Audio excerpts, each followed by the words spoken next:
Hey, so Brandon here with Alive and Loud Magazine. We are here with Beth from Jim Beam. How are you? I'm so well. How are you? I'm great. Thank you so much for taking the time to sit down with us. Thank you for having me. I just have to say, I'm hearing a little bit of rumors about this new bourbon you got going on. Which one? The Jim Beam Black. Yeah. Yeah, so it's not even new. It's just it's getting love again. It's starting to get a little bit more love. Okay. Yeah. Could you tell me what that's like to have something? I guess it's been out for just a little while. What's it been like to have the success just kind of sweep back in and people start picking it back up and like, I remember this now. Like, why did I ever step away from it?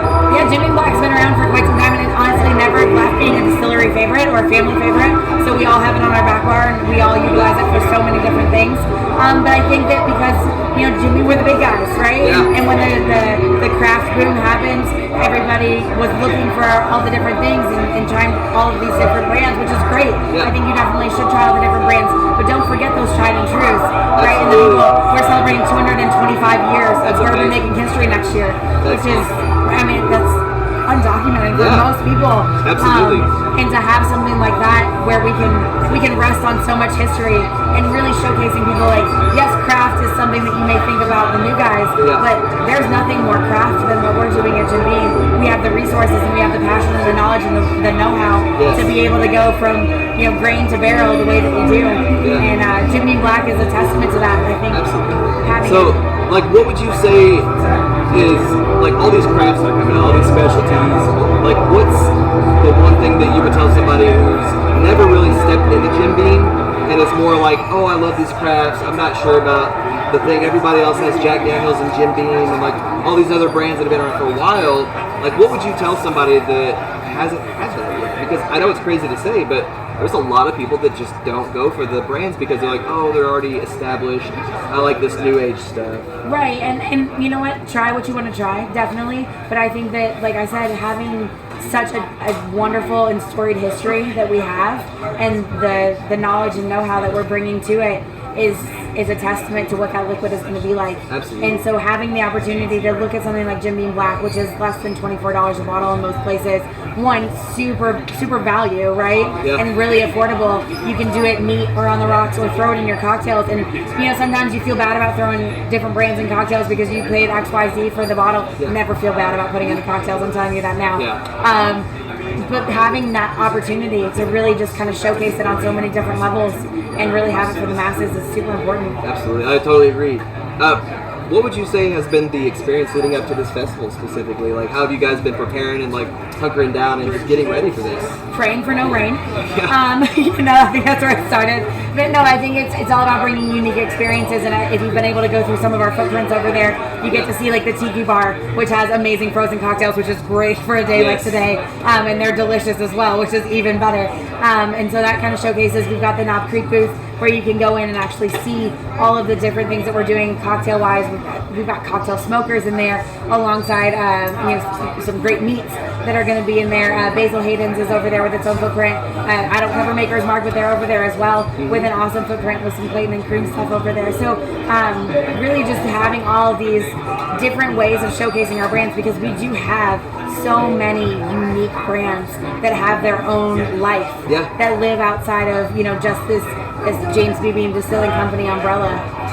So what would you say the crafting process is that like really sets you apart from everyone else? Like, how would you describe that, the crafting?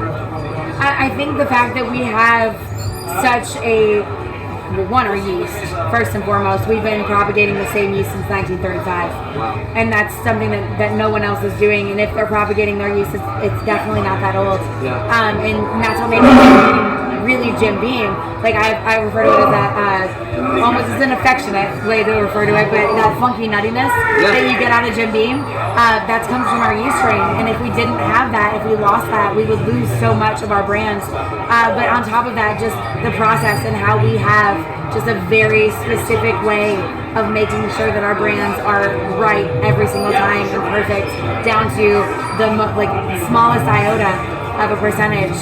We've got the best people working on our stuff. It sounds like it. It really does. And I have to say, it's always been one of my go-tos because it's so smooth and it just has that perfect bite. Like, not too much to turn you away, but enough to keep you reeled in. It's that Kentucky hug, right? It is. So I talk about my hugs like real people. So like something like Jim Beam Black is, I saw you maybe a couple days ago, but by God, I'm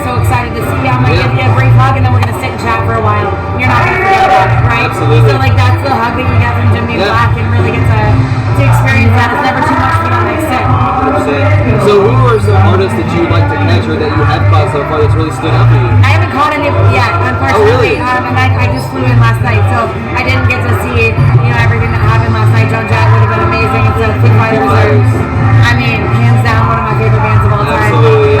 Dave Grohl, just a little, but all that being said, today you've got Robert Plant, and that's going to be amazing. Edward Sharp is going to be phenomenal.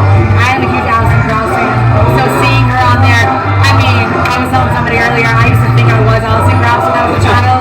I thought I could sing all her songs. My dad always told me not to quit my day job, but I've been told the same thing, so don't worry. But you know what? I have a passion for singing in my shower in my car. So I think everybody should have that passion. They should, or they're not living life.